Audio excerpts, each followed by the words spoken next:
getting the first pick. Get three, Pyro, get three with the Blade Kid putting on a clinic.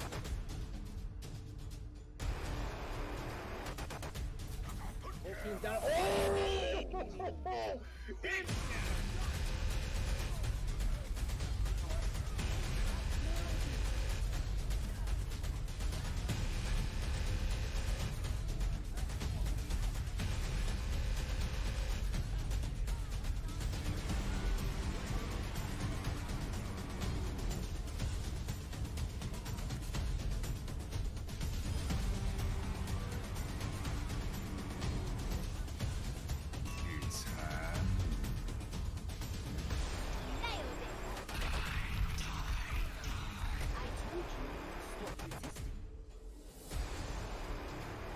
Experience tranquility.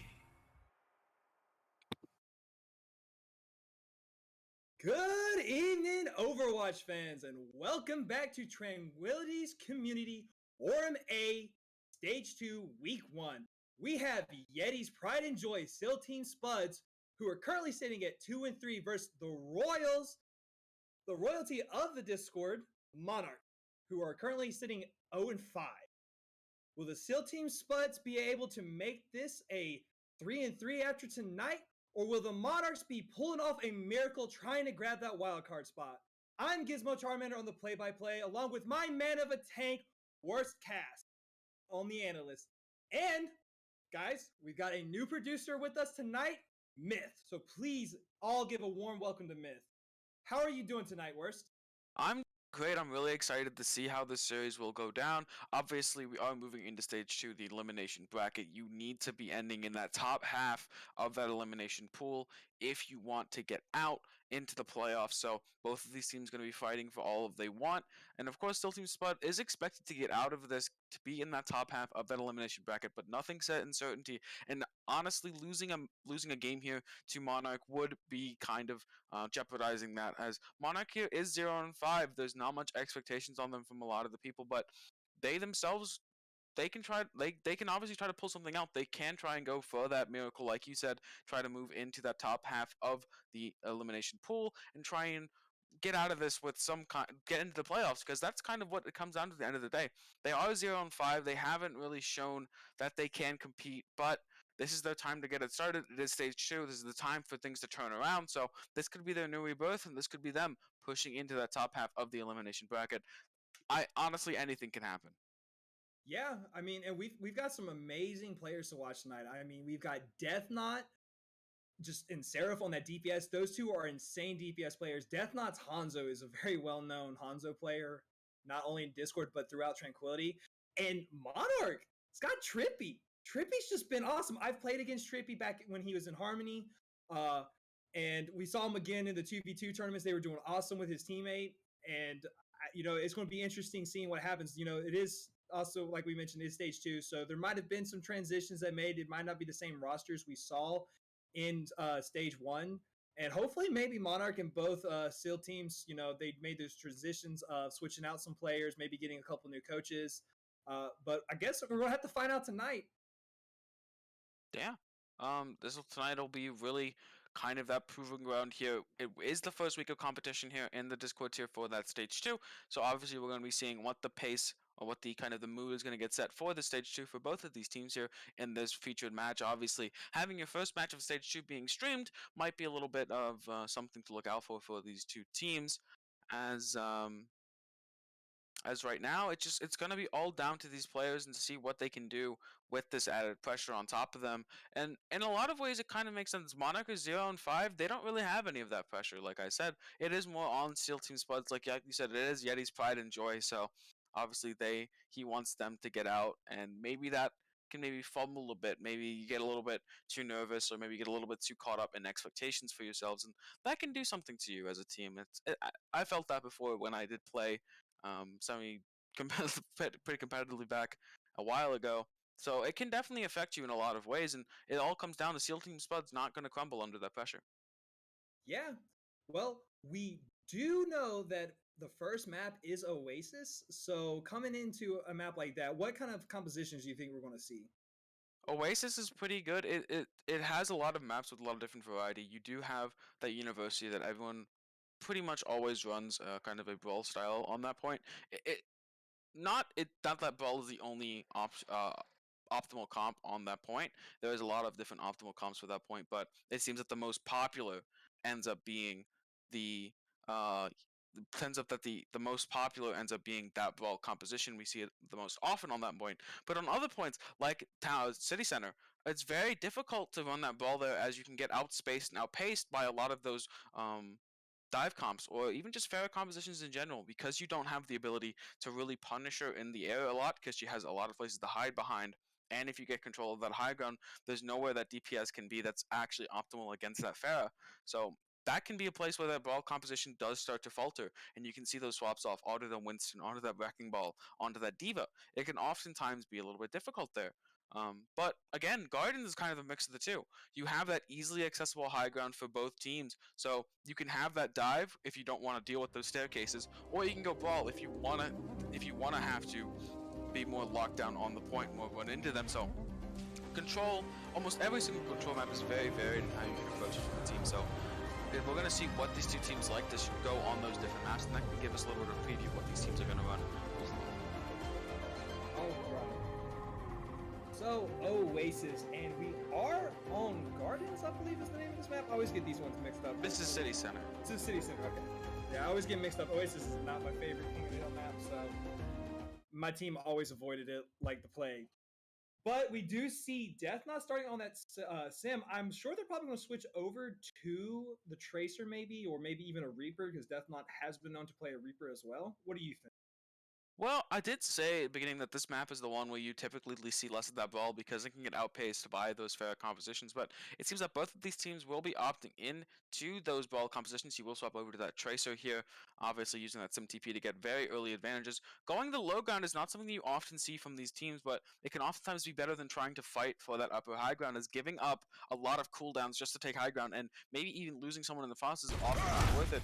Instead, they're going to be looking to contest the point down here and not even try to go forward onto the high ground here. Going to make them try to goad them into coming down onto them and not try and fight for that high ground, as the cap will be coming in very quickly. Yeah. Team Spuds already almost got the point taken. Right now the Maywall comes up, but not able to find anyone out. Beeple is able to get behind and not getting caught off. But Bravery almost getting taken out. This fight is definitely lasting long. Seraph already 60% on that Deadeye. The Immortality does get taken out immediately after being dropped. Beepo takes down Bravery. Seraph finds Saikon in the background, and Beepo just swinging away, taken down. Seraph ends up taking the last support, and that will be it. Team Spuds get the point. And see a good job of the Team Spuds rotating around the outside, going for that lower ground, not even trying to contest that high ground and take that high ground there, because it can often lead to you using a lot of your cooldowns just to get onto the jump pad, and then once you're on that jump pad, you've just lost all of your cooldowns and then you lose the fight up there anyway. So instead, going for that low ground, baiting them into them, using that Tracer's ability to flank around so that once they drop, the Tracer's on that backline, putting down the pressure they need. And now going to the next fight, you only have this Ant Matrix available. It's either going to have to be massive or you take a dry fight. There's no two ways about it. Maywall already commit. Pulse Bomb, Death Knot finding Trippy. There is no Immortality. The Window and Deadeye were also committed on the side of the Spuds.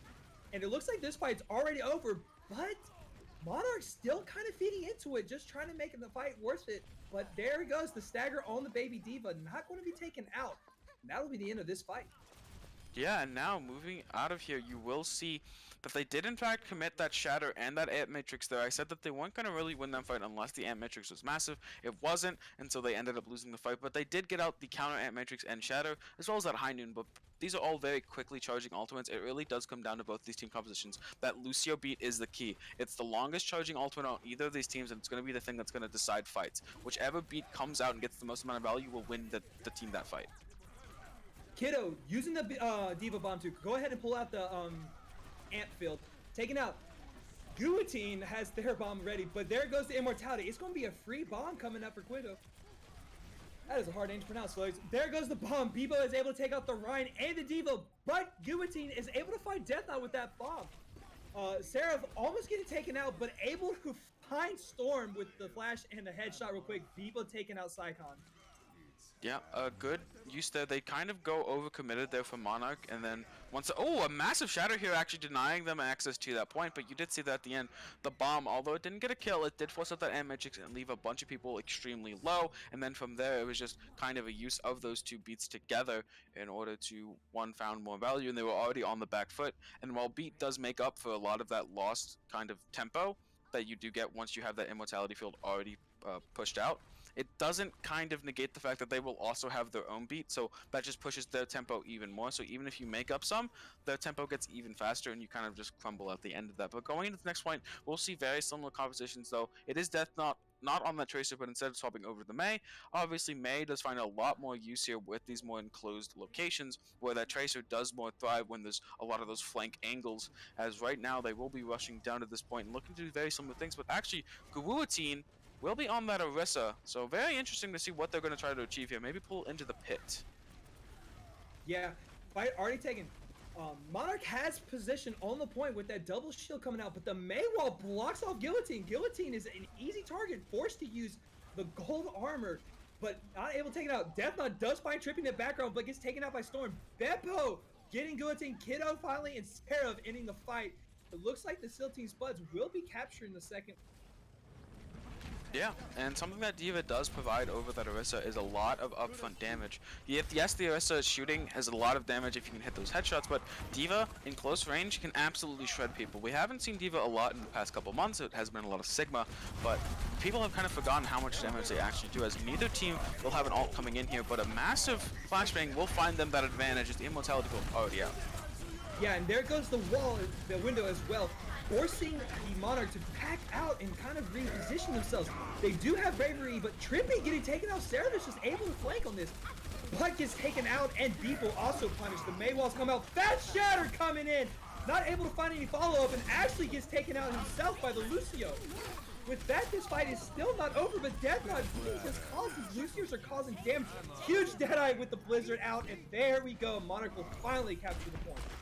Yeah, it actually was pretty interesting there when you saw the McCree go on that flank. He was instantly traded out, but getting Trippy down was very massive. But actually, a really nice wall from Storm there, putting Beppo out of position and catching him out, as now pushing into this next fight. You do have that bomb available, and you do have two shields on the side of Monarch, but you can easily break through those shields or even just use it to make them have to move away. Because in fact, the Blizzard's just going to do that instead.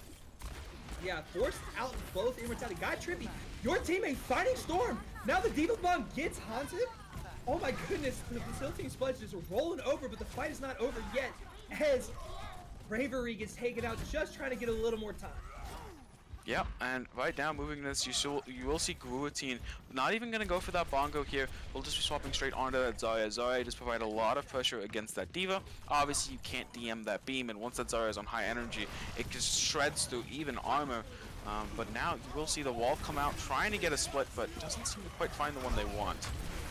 Yeah, Deathnot actually getting taken out. Both windows coming out from each team, but the huge fire strike from Beeple taking out Bravery and Trippy with the Fat Shatter coming in, and Beeple getting a nice 4K while Kiddo cleans up Storm. Yeah, a massive fire strike coming out from Beppo. There's a little bit of a sharpshooter on that Reinhardt, not something you would typically see, but you will see there's absolutely no ult available for either team. This is going to come down to the Mei walls. The Mei wall is going to be acting as that kind of neutral fight win condition. So that's what they're going to have to play for, and it looks like to be what they're trying to do. Yeah, right now the stun comes out, forcing Storm to already use the ice. But Fat Shatter coming out once again from Bravery, finding two, but no follow-up. It does force the Ant Matrix out. And here he goes, Hanzu finally finding that flank with the McCree, but your teammate just honestly being too devastating as a third TPS with the FAP, and that will be it. Your team, Steel Team Spud will be taken Oasis.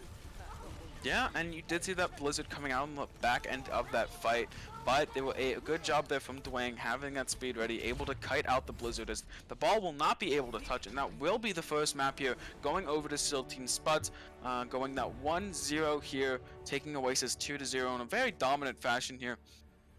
Just really that second map, while they did lose that first cap, it was just very impressive how once Steel Team Spuds were able to get back on the point, they were using their Mei walls just so effectively. Obviously here, this fire strike from Beppo was massive, followed up by the Shatter, which then found more as a very good job here from Beppo to kind of be that frontline tank and doing his job, really securing the positioning he needed. But yeah, really was down to those Mays on that second point, and it came down to the May walls for SEAL Team Spud in that latter half of that map. Just found a lot of the value that they needed to. Yeah, Stilton Spuds coming out very strong tonight. It honestly doesn't seem like a fair matchup against Monarch, but maybe Monarch just hasn't found that rhythm yet that they've been needing to look for. They finally did capture the point, so they did make switch ups. We saw Guillotine switch off of that Orisa and go over to the Brawl going on that Zarya, which, as you know, is very good for the quick early fights, but that Diva just has so much more helpful in the long fights. And once the point's already been taken, that Zarya switch might not have been the right call. It might have should have just mirror matched with the Diva. What do you think? Well, see, the Zarya, what it's trying to provide there, it provides a lot of that pressure onto the Diva that you don't have if you mirror Divas. If you mirror Divas there, you're kind of, what are you blocking for damage? If not, because you're able to jump on top of the wall with your boosters and DM, sure, but you'll still be getting frozen down by that Mei, you'll still be getting swung on by that Rhine. The bubble provides the safety from that Mei freeze, and the Zarya also provides that flank positioning, which you did see from Gurutin at the end there. He was looking for that flank, but he went just a little bit too far extended, and it's just he got punished for it. If that doesn't happen, I can see that composition in the Zarya working out much more effectively, but it just didn't work out right there. I think the swap was fine. I think you don't have to mirror the Diva, especially when there isn't something on the enemy team that requires a Diva. Some argue that Blizzard is, but it's very inconsistent to eat a Blizzard, so I think it was an okay swap. It's just a little bit more of a not as well executed as they would have liked. All right.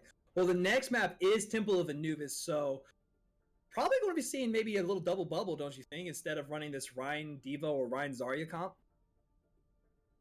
Uh, It kind of really does depend. Temple of Anubis is very unique in the fact that first point typically can come down to a dive on first point, and then you swap, if you are the attackers, over to a more brawly style, because the dive does lose a lot of its potency. And we're going to see, it really does come to what Beppo does like. If he wants to keep going on that line, which you saw a really dominant performance there, we can see that out of the gate. You can go contest that left side high ground, but if there is, let's say, a Junkrat or a Mei on the enemy team, it can often find some troubles with that. So a lot of time you'll see them first try to nanoblade the first point, get through that really incredibly hard choke to get through, which is first point Anubis, and then try to push onto that second point with something that's more stable. More of a what? More stable. More stable in terms of dive is a lot more variable in how it can affect and how it can play off, but more stable in how they're trying to do the map rotations. So something like a ball does fit to that effect. So if they want to go for that, that's what they can do on that second point. But first point, maybe not. No, we did see Monarch come out on that double shield on, was it University? Do you think that maybe running, instead of running the Rhine, they're probably going to run the Sigma for the double shield if they do decide to do that on defense? First point? It depends. I've seen a lot of different defenses here, and especially with this current variability in metas here. I know it is Discord tier, and we do typically see a lot of more comfort coming out from these players. So if the player is comfortable on Sigma, I could definitely see it happening. It's definitely not a bad idea. It does do a good job of shutting down snipers that do decide to post themselves onto that upper bridge arch on first point, because it is a shield that can contest those. But it does fall flat in the fact that it does get run over very quickly, especially by a Zarya, where he doesn't have the ability to negate a lot of that damage from the Zarya, similar to how a Diva doesn't, with that shield getting burned down very quickly by a highly charged Zarya. So it'll all come down to comfort, and it depends on if that's what they want to do. All right. Now we are on our favorite kind of map, 2CP. It is Temple of Anubis. I honestly hope we get to see. Yes, we do. Deathnot is on that Junkrat. This is a very well-known map for that Junkrat, and as you were saying, is comfortability. And why not? Especially when you've seen Storm coming out on that Mei several times when they were on Oasis. Yep, and you'll see actually a brawl competition coming out from both of these teams, and like I said, you can find it very difficult to run that Rhine Zarya into a Junkrat on Anubis first point, because you're gonna have to rotate, and you have 3 different places to rotate. One, you can go left side, try to contest that high ground, to contest like the platform. that can get difficult against Junkrat. You're funneling into 2 different chokes. One, the first initial choke where you're going to get bursted down a lot, take a lot of spam damage. And 2, the second choke where you're going to have to run at them onto that platform, take a lot of damage up there. The other one that's really mostly seen is up to the upper high gun along the right side, which is a long rotation where you can actually get poked down and threaten to lose a support. But it will look like Monarch is going for that shorter rotation onto the platform. Yeah, while being forced to keep Death Knot's damage, Bubble's getting used by Kiddo as well. But it's not an early fight, easy fight right now because they are held in that choke. Saikon getting caught behind the wall and Beppo getting that awesome fire strike home to McCree. With that, this fight is already in the favor of the Silky Spuds. Yeah, you can see just how difficult it can be to push that platform against this Junkrat. You have fire strikes coming out. That's 100 damage that can go through all 6 members of your team. That's 600, all like 600 total damage that can come out. Then combine that with Junkrat nades, which can do like 125 or something close to that per nade, per direct hit. And you're going to be seeing a lot of damage coming onto you very, very quickly, and a lot of alt charge. You're going to be seeing the swap over to the Diva here because that DM can eat infinite damage as opposed to that barrier from the Zarya that can't, and we will see also the change over to that upper high ground, like I said, which you can find it a lot easier to go across than that platform because you'll just get going into one choke once again, as both of these teams just rotating around each other. Great rotation coming out from Silting, not already done to the point, but Guillotine almost getting taken out of the mag, had to fly back up, but the Hand Matrix was used as well, and here comes the Riptire after the fast shatter. Braver getting taken out, even though they had such a beautiful shatter coming out. Cut is not going to matter with that window coming out. The Dragon's Flex actually is looking good for Monarch. They're able to take this point. All that's left is Death Knot on this Junkrat. Has Trippy at half health and Guillotine, but Guillotine with that defense matrix is absolutely unstoppable, but they can't seem to take Death Knot, but he does finally get taken down. And that will be them taking the first point here. They don't have any ult available to try and snowball the second point that Earth Shadow was up to use at the end. It's Beppo looking to recontest here maybe. He can get caught out. He doesn't have that charge available to run away. If they do speed onto them very quickly, they can get some late picks. But instead it'll actually be Bravery going down to really low HP. That's a great job there from Beppo to get that charge down on the Bravery, put him extremely low. His team does follow up, and now you can't push the second point, even if the respawns are just too fast here for the side of Seal Team Spuds, and now you're gonna have to back off and reset. Again, no ults available here for the side of Monarch, so you're gonna have a little bit of an issue trying to push in the second point, especially against this Graviton Surge, which unless Guillotine eats it, is almost certainly a team fight win if placed correctly, as there's only that Immortality field, which teams are getting a lot better at killing the Immortality field in those Graviton Surges. Yeah, Death Knot setting up for a sneaky Riptire as well. Honestly, that contesting he had on first point was just enough to get him his second Riptire. Yeah, he already has his second Riptire here, as he will be looking above, looking for this backline, looking to rip it, does rip it just now, going for that backline, does almost find it, but the Immortality field will be forced out, but even so, Death Knot's Tire is going down. The Shatter now available here in this choke point, gonna be massive, but the Amp Matrix does come out, denying that ability to shatter straight up as it's just too much damage coming out. The Hanzo ult as well to stall is now Storm pushing out with that High Noon, does find 3, but a massive shatter as well, finding 4 on the ground. Seraph and Beppo there to clean it up, but there's still Seraph on that backline looking for the shots onto the Hanzo. Doesn't seem to find them just yet. DM in his face, Reinhardt shield in his face is now going to get pushed by that Diva. Will be losing his life, but Lucio is already back to stall. The Wang trying to find as much time as possible as Kiddo is also back on that ball. And this looks like this fight will be going to the side of Silting Spuds. Yeah, Silting Spuds, honestly, Seraph having a huge play with Beppo's Shatter there, was able to contest it so well, but honestly, if I was Monarch, I'd be a little upset after using all those ults just to try to get 2 ticks. It was a good fight. They now have 3 minutes left on this clock, but, you know, now you don't have anything but Shatter coming up with maybe Mosaic building a dragon mid-fight. Yeah, I mean, yeah, it's a little bit difficult to do that with this Hanzo. It doesn't really have, it's more of a combo character in a lot of ways with that Zarya, because it does offer like an instant headshot kill, but out of that doesn't offer almost any utility outside of that sonar arrow, and if you can't find a good one, it doesn't really matter if you hit a sonar arrow onto this backline, you pretty much know where they are, as they will be pushing up here, looking for this push once again. Bravery does have that shatter, the Amic just come out very quickly, does find 2, but doesn't find Seraph on the backline, already charging up that High Noon. Death Knot in that backline with that Tire, does find Mosaic. That'll be easy quick wipe here for the side of Silting Spuds. A Dust Shatter does come out, but just not long enough to reach Seraph, as he does manage to find his quarry with that high noon. Yeah, someone's going to need to go back and clip how Seraph did not get shattered there, because I did not see anything blocking. It's just the distance the shadow ran the out at the distance end of the there. shatter? Yeah. Okay. Well, that is coming from a Reinhardt player, so I will take your word for it. But I mean, Guillotine honestly finding Death Knot's tire early. Now Death Knot does have it, just had his third tire come up. Mosaic does finally have that Dragon Strike available, so it might be a good fight. Now we were down to 1 minute 42 seconds. We got about 2 fights left for this second point on the Anubis. Yeah, they will be going up here once again. Mosaic trying to find something with that Dragon Strike, perhaps. Bravery already pushing in. Shield taking a little bit of damage here, but should be fine. The Dragon's looking to split. Does in fact split Beppo from the rest of his team as Mosaic on that flank does find your teammate up in the high ground. Storm will get burned down there by the Lucio, as it was in fact the Immortality Field was a little bit out of position, as now the stun going down on the Bravery will find his life. A late beat here with only the supports left alive. Maybe a little bit of a misstep there, maybe not intending to do that. There's now a quick cleanup for still Team Spuds and moving on to the next team fight. It does get traded out, but shouldn't cause too much damage.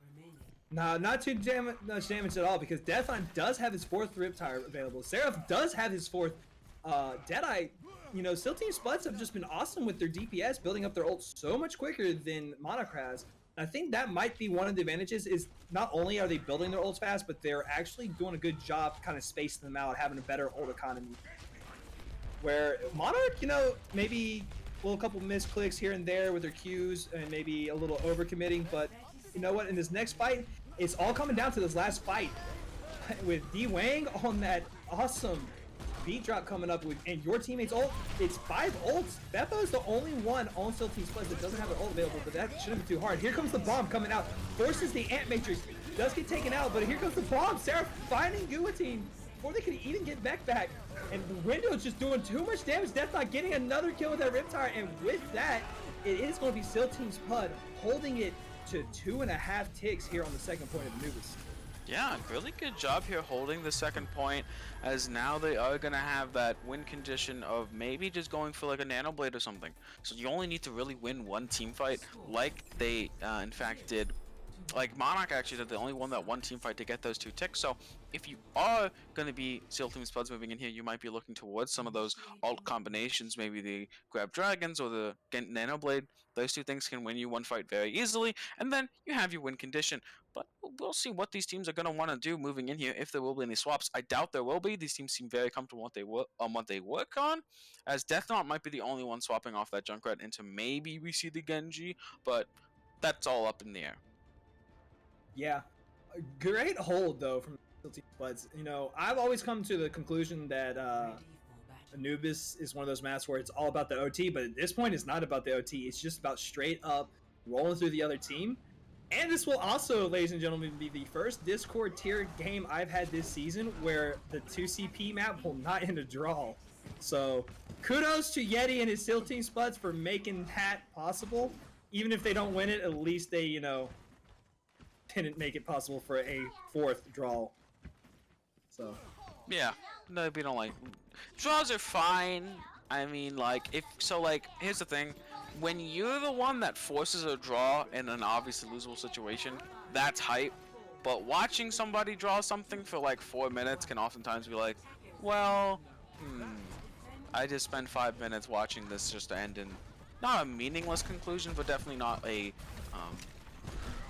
thorough conclusion as you might want it. But as you do see Mosaic on this Junkrat, they're going to try to do the same thing Death Knot did to theirs teams, but it doesn't look like they will get through the choke unabated for the most part, as now they will be looking to push up into the second choke. yeah. Huge Fire Strike. Death Knot getting taken out by Mosaic after the follow-up on the Fire Strike. Mosaic going in with his Junkrat, getting a 3K and might even find the 4th. Oh no, Saya was able to take Seraph before he could get that 4th, and Storm did find Duwang. That was an easy early push stop for Monarch. I mean, you do see Mosaic on this Junkrat going to be Death Knot getting a little bit of his own medicine there on that Junkrat. And honestly, do you think that there could be something this might want to swap off to? It could maybe have some issues trying to push into this Junkrat on occasion. Yeah, that or they could do the same strategy that Monarch figured out, was go top left, which it looks like they're actually going to do. But here instead, Monarch's going to fall down. Seraph finding Mosaic out of their little roll. Immortality was used, but it looks like Still Team Spuds is just going to be able to roll through this point now. When it's Death Knot just taking out Trippy, there's no more support, and that will be it. Bravo swaps over to Wrecking Ball at the last second to try and contest, but I don't think he's going to get much contesting done. They have the May available, they have the McCree with that stun. If this, speaking of McCree with that stun, he does get taken out by Mosaic. A little bit of a cheeky combo there, but won't have too much damage. As Bravely going back to that Reinhardt, does lose all of his ultimate progress that he may have had. So now Still Team Spuds will be looking to push into the second point with this Diva Bomb. Yeah. Honestly, they could wait for Death Knot to get that Blizzard and do the Diva Bomb Blizzard, which was a favorite back in Season 4 in Tranquility. But, you know, 5 ults coming in, you only have to get 2 ticks and a half. It's going to be an easy fight coming out, and Beppo already pushing in. Riptar getting taken down by Beppo. Seraph fighting Scion. Kiddo does take out the Ant Matrix as soon as it comes out. Seraph fighting Mosaic, and with that, it looks like Still Team Spuds will be able to take it out. Blizzard will be able to use for the recontest. Mosaic's not looking good. It looks like Still Team Spuds is going to take Anubis as well. Yeah, and that's a 2-0. Very, very, very quick start here for the side of Still Team Spuds. Exactly what you want to see moving in this elimination bracket. You want to get these over with. You want to show them that you are something to not be trifled with, as definitely showing that some massive plays here coming out for the side of Still Team Spuds. Obviously, Beppo has been a really shining star here with those fire strikes into those Ant Matrixes. And even right there, without that Ant Matrix, did find that tire. So a lot of props to him doing a great job on that Reinhardt. As again, almost everyone on this roster here for Still Team Spuds looks to be playing at a very high level. Yeah. You know, right now, Still Team Spuds just look like they're unstoppable. It's hard to believe they're 2-3, but they did have some very tough competition coming in first stage, so I can see where maybe they learned from their lessons from previous matches. They seem to be having the rotations right. They're not being aggressive when they don't need to be. They're being aggressive when they need to be. And their ult economy has just been absolutely phenomenal tonight. And we saw it right there. Death Knot got the Blizzard, didn't throw it immediately, kept it, and didn't even need it at the end. And, you know, he's been a huge play, but Seraph on this McCree, constantly flanking, finding his support and stuff. Most fights they've won just because of that. There's been a few fights where he got taken out early, but even still, it was more value than them losing the fight. Yeah, and now moving on to this next map here, it will be Assault. So obviously a lot of fan favorite maps there. We might just see the King's Row again, but it's going to be time for Monarch to try and turn this around. Obviously, them going to be looking for a map that can suit their playstyle the best. And honestly, from what I've seen from them, I don't know what that map would be. All of these maps, Eichenwald, Hollywood, and King's Row, all tend to go down to this brawl style, which we've seen Blizzard. that Seal Team Spuds. Oh, Blizzard World. Does typically go down to this brawly kind of compositions that they have been outplayed on so far. So I don't know if that's really the best. I was mistaken. It is actually going to be Numbani is in that pool instead of Yeah. King's Row. Yeah, I'm still in stage 1 as it's all good as a caster. We all know how everyone loves King's Row, but we won't know until we come back from halftime. So please stick around.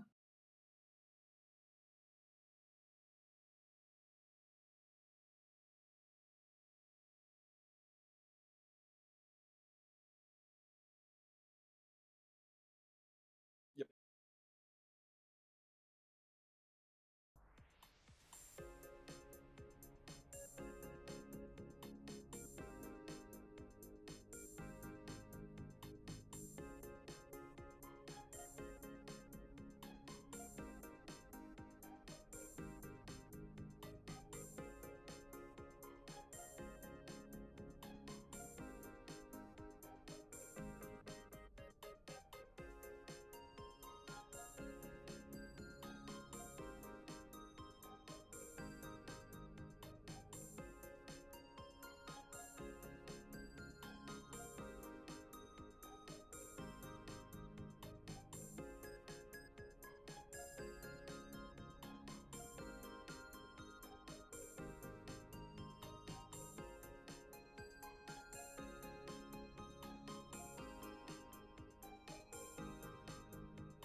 just feel it all too.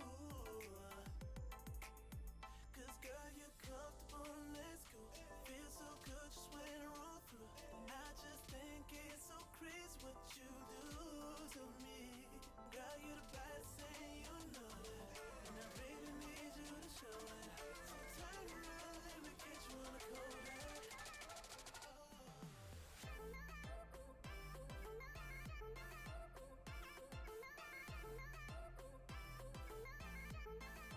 Girl, you're just so comfortable.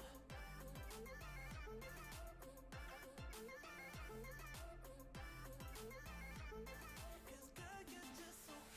Girl, I love a situation. We don't spend time hesitating. And I wouldn't say we're crazy in love.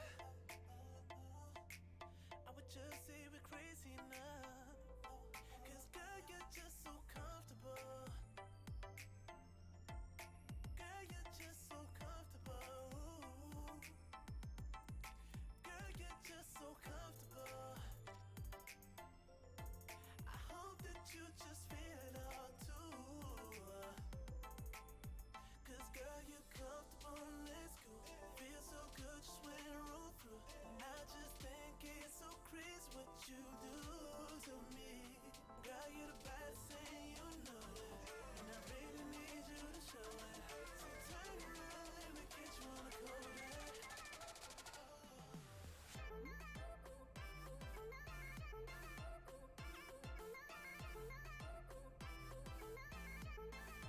Girl, you're just so comfortable.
And welcome back. What an awesome first half we had, right, Worst? Yeah, it was a little bit one-sided in the fact that Still Team Spuds did dominantly take off those first and second maps, but Monarch here going to be looking for a comeback on our next map, which will be an assault map. Eichenwald, a lot of people's second favorite assault map, and honestly mine as well, behind King's Row, which I know a lot of people think is overrated, but I honestly think I could play King's Row all day and not get sick of it, but that's just me. But I think Eichenwald is a really close second. It has a lot of those things that I like about King's Row, more linear, not linear, but more simplified in terms of it doesn't require. It's very what's the word for being really easy to understand naturally? Gizmo, help me out here. I'm blanking. More The, fluent than most. the encyclopedia is just failing me. I don't know. Let me just get one out real quick. I think everyone gets your point. And hey, look, I'm not gonna lie, I do love playing on Kings Row. It's just as a caster, when that's the only map you see time and time again, it's so nice to see this change up. And Eichenwald is actually like my favorite out of all of them. When I used to be a Widow OTP, definitely Kings Row, but now that I'm not a Widow OTP, it's got to be Eichenwald because you can just play so many different things. You can flank with a Junkrat, you can flank with Pharah, Doomfist. There's so many Reddit stuff you can do on this map, but hopefully these teams aren't going to be doing it, especially Monarch, because they do need to work on that beep beep reverse sweep. So hey, maybe they'll be able to pull it off because they had a lot of time to talk to their team, get everything situated. But it's going to be what it is. So I'm hoping Monarch has.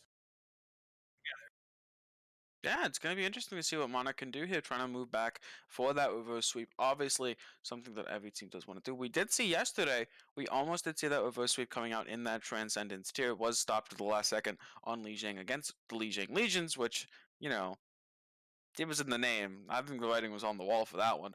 But for this one, not so much. It's not the Lijiang Spuds, so if he does go to Lijiang, they should be fine in that regard as Monarch. Looking to work this back here on Eichenwald, which I'm expecting much of the same composition-wise from the last two maps, so we'll see if that really works in Monarch's favor, as it hasn't so far. Well, I agree totally. Honestly, I wouldn't be surprised. We haven't really seen too much. Seraph has been known to be a Widow player, and this is a decent map, so I don't see Monarch pulling out maybe a Pharah here or maybe even an Echo. But, I would like to see some Widow play, obviously. I would like to see that Pharah play. And, of course, chat's noticing that I shrank during halftime, but that's all right. We're coming into Eichenwald now once the teams are ready. Yeah, you did seem to lose a little bit of that length there, but you'll be fine. I'm sure you'll go back up there, get some milk, and you'll be fine. As we'll be entering this map here on Eichenwald again. Composition-wise, I am expecting much the same as those last couple maps. The ball with that D.Va, with that Zarya. So we'll see if there actually is any curveballs thrown our way. We did see what they seem to like to run that Mei and that Junkrat, and both of those I can also expect to see on this map. Deathnot obviously showing off his amazing Junkrat prowess on that Anubis point B defense. So we're going to be seeing here if they want to swap that up, if they want Deathnot on something else, but we're going to also see if there's any crazy tricks that Monarch might want to pull out, because it does look like in the Brawl Mirror, they were kind of figured out by Still Team Spuds. Alright. We do definitely see that D.Va coming out from Kiddo once again on that Brawl, and Deathnot running the Mei, which has been very huge for him. Seraph, honestly, been a one-trick pony on this Cowboy all night long. I would like to see him switch it up, but hey, you know what? If it ain't broke, don't fix it. Yeah. So, I mean, McCree does seem to be one of the strongest DPS in the meta right now. Tracer taking a little bit of that backseat when that dive moved out. Once the ball starts moving in, you do see that McCree making a lot of his appearance, because he does have that mid-range prowess for DPS-wise, and he also has utility. That flashbang is a huge cooldown that can obviously just win team fights for your team, so we're going to see what they want to try to do here, and obviously we see the Zarya again, so obviously they want to do something with that. Yeah, here we are, a wide turnaround coming out from Monarch, trying to avoid that Maywall that they probably assume. Maywall does not actually find it, but the immortality is used to kind of keep him up. Monarch taking that high ground early, but Bravery charging out, getting called off by Deathnot. Yeah, a little bit odd there. Not really expecting as beat Beppo going in really deep with that charge, does manage to find Trippy, doesn't have the immortality field to keep him alive, obviously, as now your teammate has one of his own, has a little bit of a flank around. They're both of these teams just wrapping around each other as much as possible, trying to get those angles they want for those DPSs. Now, going this next fight, it does look very even in ults. Yeah. I think maybe Beppo having the Shatter coming out a lot earlier than Bravery might be the huge difference here as far as the ult economy goes. But I mean, that was just unfortunate. Bravery did get caught out. But they're trying this rotation in once again, trying to prevent Deathnot from having a good wall. But he's in a better position, able to get both the Reinhardt. Bravery almost gets taken out. Does finally get taken along with Trippy, and it looks like this fight's already getting over. Maywall used trying to get escape. The Storm is caught off by Seraph on that flank once again, and also finding Hans. Yeah, and again, you see that Maywall from Deathnot being absolutely massive here for the side of SEAL Team Spuds, finding that disconnect, and the charge was either going to hit Trippy or it was going to hit Bravery. Either way, someone's going to die. So either way, that would have probably been the fight win, and just easily clean up after that. As now, looking at these two sides, there's going to be that Diva Bomb available. Seraph does get walled off, a nice wall here from Storm, but the Ant Matrix is also going to be available as a counter Ant Matrix. But once again, Beppo, the marksman, the absolute sniper on Reinhardt, absolutely finding a massive shatter as well, finding 3 onto the floor, putting them down in their place, as now that May will get booped around by that Diva and will end up losing their life.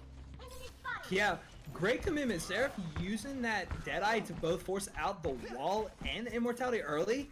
And like you said, Beppo's been an honest sniper with that Fire Strike. He's found tires tonight, and the window has just been a huge play for him. Almost finds Hanzuki right there with that Fire Strike as well. But, you know, now it's coming up. Bravery 57 on that Shatter. Hanzuki has the Deadeye. Storm has Blizzard. Blizzard's being used out. Deathnot is able to find Bravery once again. Not able to stop it. Late Petra coming in. From Storm, I think they're going to commit this fight coming in. Immortality being used. Petra finally being worn down. And it looks like the wall is going to continue this fight coming out. They're not able to find anyone off. Just use that Diva.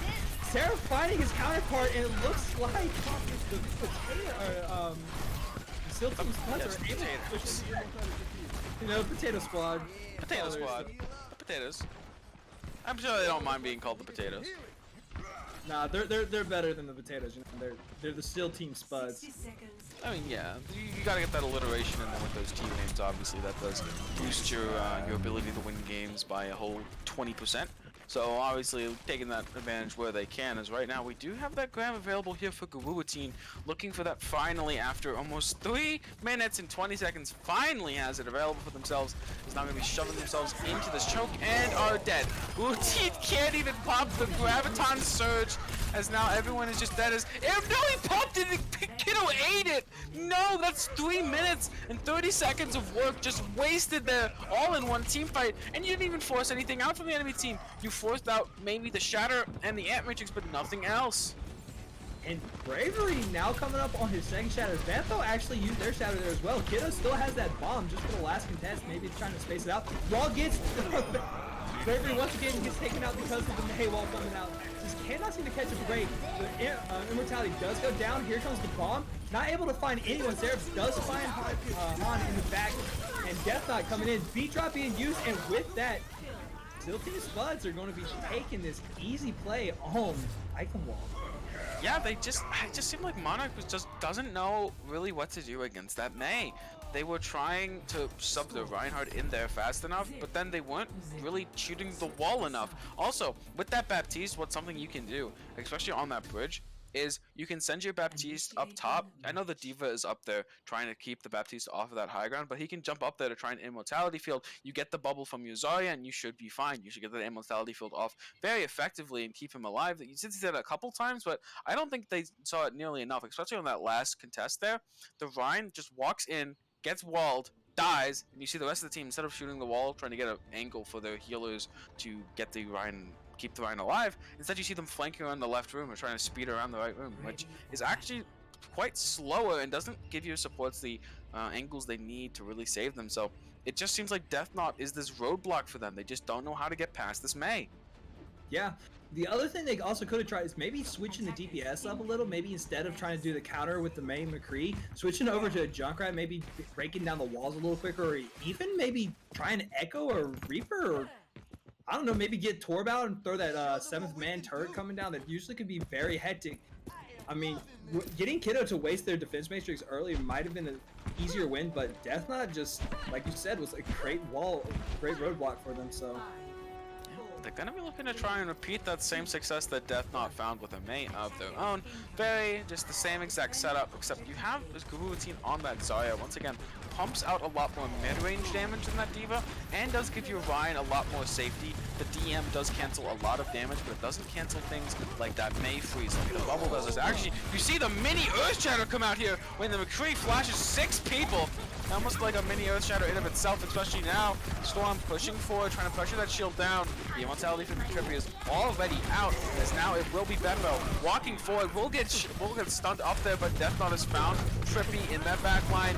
That's just a main support for a main tank right now as this is brawl on this point. The immortality field here used by your teammate for himself. Death Knot cannot sustain himself. No cryo freeze available as right now it's just Guru team brawling it out on this point, being cooled down. But Seraph with 3 people on the back line does find all the kills he might need to win this fight. Finds a 4th as now being kept alive by your teammate, and now we'll be taking this point off the back of a solid carry there from Seraph and company as the supports keep him alive as he manages to take down 5. The Seal Team Spuds seem to have their DPS in the right spot. You've got Death Knot holding it down the defense, and Seraph just popping on the offense all night long, taking those flanks, like I said before, taking those flanks, finding support, but right there, getting a 4K because of this, and as we see in this play of the game, he's just unbelievably unstoppable in this McCree. Like I said, if it ain't broke, don't fix it, and Seraph needs to stay on that McCree, and I know it's killing him running something like Ashe or Widow, which he really likes, but, you know, as we can see in the top 500 right now, McCree is definitely the #1 DPS pick, and Death Knot on that May has just been unfreaking believable with the walls. And, you know, it might be because Monarch just didn't switch up their tactics quick enough. You know, they took them, 3 minutes to get a grab? It's stuff that they're going to have to start taking notes on coming into this last map, because right now they're pretty much out of the pool trying to get that. They don't win the next 2 games after this, so they still need to win this map, trying to help with that map potential to get that wildcard spot, but it's not looking very good for them. So, Yeah. If I'm Monarch, I'm having a long VOD review after tonight. I mean, it does seem they're at least trying to have fun with it. We have seen the chat here for them, and they seem to be trying to have as much fun as they possibly can with this. Obviously, no one wants to go and lose a game 3-0. Definitely don't want to lose a 4-0. They will have the opportunity to rectify that situation as they will moving on to Watchpoint Gibraltar, a map that is very different from the last 3 maps they've played. So maybe some hope for that there, as they maybe will be able to see them try and move away from that brawl, more over to that monkey, more over to that wrecking ball, more over to that D.Va perhaps, and try and get off of those tanks that really do kind of define the playstyle, instead move more to the flanking DPS, the flanking tanks. As it just seemed like in the Rhine D.Va against Ryan Zarya kind of matchup, they seem to be a little bit beat. It did look very good for them at the beginning of that last fight there on Eichenwald, but it just so happens Seraph was uncontested on that backline. No one turned around to look at him, and Baptiste just pumped all of the healing possible into them. As right now they will be trying to change up their fortunes here, try to go 3-1. Try to go lose this game only 3-1, not 4-0.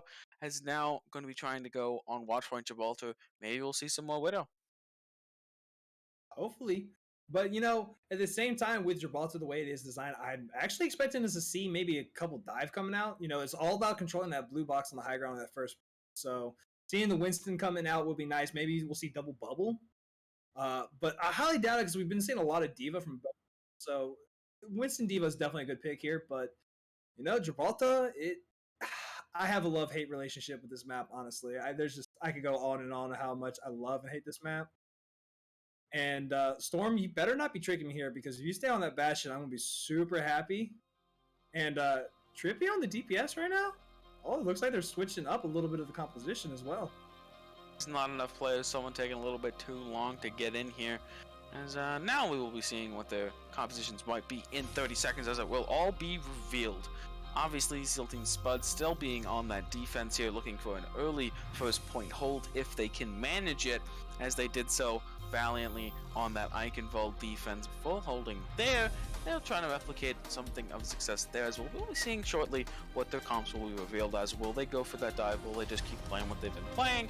Obviously, Sarah Freshman Letters McCree is very good, but maybe we'll see a different hero coming out from him. It will be, in fact, that Ashe. And we do see Storm trolling us for right now on that Bastion. If they do stay on it, I will be very pleased just because I love watching the little robot come out and just terrorize everyone. Because we've already seen the Demon tonight enough. Mosaic, though, running this Doomfist. Personally, not a fan favorite here on First Point. I know if you know the rollouts and stuff, he is a good pick. But at the same time, when you're running this with Bravery on the ball as well, that's actually the first time we've seen the hamster come out other than to contest. So I don't know. Maybe they're going to show us something interesting, or maybe they're just playing around. And yeah, Storm does switch off, and so does Mosaic. Yeah, we'll be going for this more dive. Yeah, heavy dive coming out here. You will see the Lucio Mercy, something. There's not going to be. Nope, never mind. Just the Mercy pocket out of spawn. We'll be over to that Ana. So very, very typical dive comp. You don't see the Diva. Instead, you will have that Winston. As Beppo already finding Mosaic, committing a little too hard there to that corridor, and even through that bubble from Guillotine, and still managed to get found by the Tesla Cannon. As now the Ashe from Seraph will actually be found out instead, but will be quickly traded out. The stun does manage to come down from that Brigida, but Sion also does find Death not to trade. A lot of trades coming out here. This does benefit the offense in a lot of ways because it does force them to give up a lot of that high ground control, but weirdly Bravery swapping off of that ball. Yeah, honestly, I think that's a good call. Switching over the Diva will provide the Winston with a lot more capability on his jump. Storm, though, not being able to get in that backline like you want to on the Tracer. Mosaic instead is doing that flanking position, and with Beppo on this Winston, honestly, being terrorized, Sarah finding Sion. It's honestly a quick fight up as they're trying to regroup. No ults yet to be able to commit, and D-Wang out Anna Trippy. What a great play from More some Dwang spam in that chat, please, as he does manage to find the enemy Ana. As now Beppo will be going into the high ground, does manage to find one. Death not just one clipping Storm in mid-range. Absolute brilliance there. As now we will see that Pulse Bomb is available, looking for someone on that back line. Beppo going to be jumping up here, trying to contest this high ground as much as possible. And Steph finds a shot on Mosaic, who does dash forward, trying to get some damage down back onto Beppo, but will be a little bit overzealous in his attempts to get some ult charge there, as instead will lose his life. Seraph obviously swapping over to that McCree after that early death on Ashe, going, well, that cowboy didn't work. Let's go back to the old reliable cowboy instead. It's now going to be pestering that Winston with those revolver shots. Yeah, Mosaic did finally get off the Genji and switched over to Doomfist, which might not be a bad pick. But Beppo getting nanoed here, coming in, doing a lot of damage, not able to find anybody because Guillotine was also nano. Kiddo find Mosaic in the background, trying to get onto the Ana. D-Wang saving themselves with that nade, but Guillotine forced to use it, and the B-Truck comes out as well. This fight is far from over. Storm was able to find Sarah. Trippy taking out your teammate. And with that, it looks like finally they might make some space, but no one's... Okay, there goes. The card is finally being pushed here. But the Winston ult from Beppo comes out, finding Sion. Bravery getting just demeched from the McCree. Seraph just honest terrorizing on that. And this fight is finally going to be over here with Monarch finally pushing the card past the choke.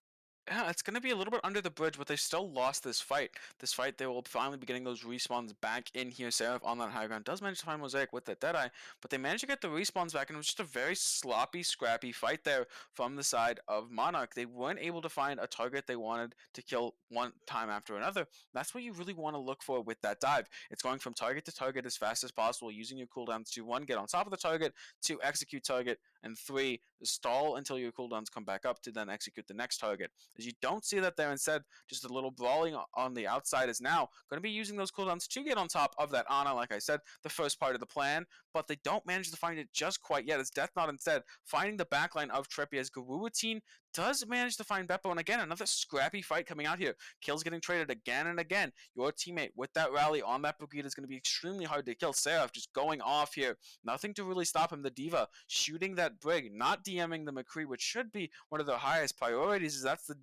is, oh no, don't do this to Bravery. Hasn't he suffered enough, as he will eventually get put down, as only 8 seconds to go. Yeah, Seraph being so devastating on this McCree. Now that the Nano comes out, Pulse missed from Deathlon, unfortunately, almost gets the one clip. The Ana, Trippy getting low, have to back out. The Pulse Storm doesn't get the stick on as well. Bravery finding the grapple hook kill and getting a huge pile driver. Mosaic using that ult from Doomfist, trying to stop Seraph. Seraph not able to use the Deadeye, but does stun Mosaic as soon as he lands from the punch. And with that, this fight is looking good for Monarch. They're able to make that space. The response aren't going to be quick enough. Seraph, though, still not dying. They're just putting all the amps, and with that, he's able to carry this defense up. Yeah, I'm sorry, but Death sorry, it thought does. you've been replaced for this defensive hold by Seraph on the McCree. Yeah, no, that it really is quite. It kind of shows off that Zarya kind of acts like how the McCree does. A mid-range monster, especially when on high charge, just pumps out so much damage. And like unlike the McCree, well, the McCree does have that stun for self peel, but Zarya has that bubble for self-sustain. So the Zarya kind of just sat on the cart there, was getting healing. The monkey jumped past it, but that didn't matter because Zarya was keeping the rest of the teammates from helping the Winston jumping forward. Was just stunned up simply by Seraph, right-clicked, and he lost all of his HP as Zarya was just beaming people down on cart. Even if they were at a man disadvantage, the ball went down extremely quickly to that charge. Zarya evening off the fight extremely fast, and the supports were there for SEAL Team Spuds, and they just weren't there for Monarch. They were already dead, as Deathline did a good job of trading them out. As now we're gonna see here potentially that pull hook out of spawn, looking to catch someone off guard, but Bravery swapping over to that Reinhardt, not something I would have wanted to, obviously defaulting back to what they could be comfortable with, but we haven't seen this work in the past couple maps, so I don't see how that'll change now. Yeah, but they are running that Diva, which they have been kind of focusing more on that Zarya brawl. So I think with the Diva change up, it might be better for them. Storm and Mosaic on the Wild Wild West composition. That's something we haven't seen in a while. So who knows? Maybe the outrange. And they honestly don't know right now, but Seraph is finally on that Widow while Deathline is on Genji. That Wild Wild West might not be that good if they don't have that double shield for them. Yeah, and you will see Kiddo quickly swapping off to that Wrecking Ball, was just looking for that quick hook out of spawn with that pull. Quick, cheesy, trying to get an early kill, trying to force them back as much as possible as he is burning down, but will quickly escape. As we will see Seros Widow here, as it does go down to that dive composition, but this time instead with that Genji and Widowmaker. Obviously, a lot of range from the Widowmaker pressuring those angles. As Death Thought going to be looking to get his blade as much as possible. Good peel here from your teammate, saving the Widow. As Death Thought going in very quickly onto that Lucio, does find a little bit of damage as Kiddo in the backline doesn't manage to find Mosaic, as the peel just wasn't quite there, but instead Bravery showing off why he's playing that Reinhardt, does manage to take out two, but Seraph instead finding Trippy, who have extended just a little bit. The deflect coming out here, blocking those hammer swings, which I'm not quite sure how that sword does stop those hammer swings, as Seraph does find two more, really just popping off on that Widow, showing why they are on that pick, but might have a little bit of problem going to the second point where it is a lot harder for them to get those line of sight. Yeah. Now we do see Storm switch over the Widow, try to contest Seraph, but Seraph has the walls up. They know exactly where they're at. The Tail Team Spuds are just rolling this point in a lot quicker than Monarch was able to even touch it. And Death Knot fighting Storm, now it's just a free-for-all for Seraph. Even though Mosaic is able to get Death Knot, Beppo is able to jump in, force out that immortality. Bravery taking out D-Wang. Beppo also fighting Trippy. The supports are down. Seraph finding that counter Ashe. Is it going to be enough? Even though the Lucio is on top of them, no, it's not. He's able to back out. Kiddo fighting Bravery with the minefield. And so far, Still Team Spuds just look like they're just constantly trying to be disruptive on this. Saya getting taken out by Kiddo. He's been disruptive with his wrecking ball. Something we haven't seen much lately tonight. Diva Bomb is forced to be used out, but it's not going to be enough because the Diva will be, barely able to survive. And Storm actually taking Seraph while we're talking about this. The Nano Blade comes out, not able to find anybody because everyone's so spread and the immortality was there. Does finally get Storm. Beat drop coming in a little late, but doesn't matter because it's able to sustain the Reinhardt in this fight. Both D drops now being used. D-Wang fighting Trippy in the background. This Ana can't be stopped, folks. And with that, a huge anti onto the right as one Kiddo's able to finally melee. And with that, Beppo creating so much space here on the Rage Monkey. It's finally going to go. Fourth map will go to Still Team Spud. Yeah, Still Team Spud showing their dominance as that team that is predicted to go at the top of the elimination bracket here in the Discord tier. And Monarch, they weren't able to really get it together. They will be going down 4-0. As Seraph will be getting that play of the game here. Let's see what these shots, let's see what they look like as, nice little shot onto Trippy there. And we'll get pushed off by that Diva, but seems undeterred when this Lucio, who had been oh, nice shot there onto that Lucio as well. But again, it kind of feels like it was inevitable in terms of where these teams were coming into this, as it was kind of expected a lot. You did see it on the podcast as well, where they were saying, yeah, Monarch is kind of the bottom of that tier, and SEAL Team Spuds is the top of that tier. And while Monarch would have liked to have proven them wrong, would have liked to show them where they are, SEAL Team Spud is certainly happy with this decisive 4-0 victory, as it does kind of reaffirm, maybe not even in their own, maybe not even just in the podcaster minds or Mr. Yeti's mind, but also in their own minds, that they do deserve to be looked at that top spot of that elimination bracket show. It's going to be really interesting to see how much further this team can push it, and if Monarch can come back from this. Yeah, it's going to be tough. They're going to have to 4-0 every map to even have a chance. Even then, like I was saying at the beginning, it's going to be a miracle if they are able to pull it off. But hey, you know what? We have seen very interesting things here in Tranquility, so anything is possible. It is just week 1 of stage 2, so if I'm them, I'm VOD reviewing every day. I might pull out a couple extra, scrims against some other teams. Maybe try even scrimming up a little higher, because when you start seeing what you're doing bad, or higher teams are able to show you stuff that you weren't thinking about, you're able to pull off from them. Not always the case, but sometimes the case. But I mean, it's going to be what it is. And SEAL Team Spuds, I think if they play like this, they're definitely going to get that wild card spot. They're definitely going to not only get that wild card spot, but probably even take down whoever they're facing in the wild card. So I'm really looking forward to that. I know, like we said, Yeti is definitely looking forward to that. I know a lot of people are looking forward to that, because there's a lot of fan favorites on SEAL Team Spud, like Death Knot, like Seraph, Hiddo, Beppo. We've got to watch them over this course of this season start playing off. So yeah, well, that's gonna really be how it comes down to that. But yep, just a really clean match coming out to SEAL Team Spuds. They're going to be looking to replicate that, as we do see a couple standout performances here. I would say for player of the match, because that is something that people like to hear us say, and obviously I like to talk about it myself. I would say Seraph does have some really big pop-off moments there on that McCree, so I would try and give it more so towards Seraph. I know we were talking about Deathmont early with that May. I think it could go either way, but even just outside of that, we could also see it going to that Reinhardt. Beppo doing a great job on both Reinhardt and Winston, so really a three-way kind of race there, but I would edge it up to Seraph just for kind of that McCree play on Eichenwald. yeah, I'll give it to Seraph. But honestly, though, that main tank MTD so far tonight that we saw from Beppo, I'm going to give it to him, because he sniped everything with a Fire Strike. He sniped both support with a Fire Strike. He sniped the tire. He didn't care what was coming his way. But ladies and gentlemen, I will tell you this. If you liked what you've seen tonight, please hit that heart down, follow us.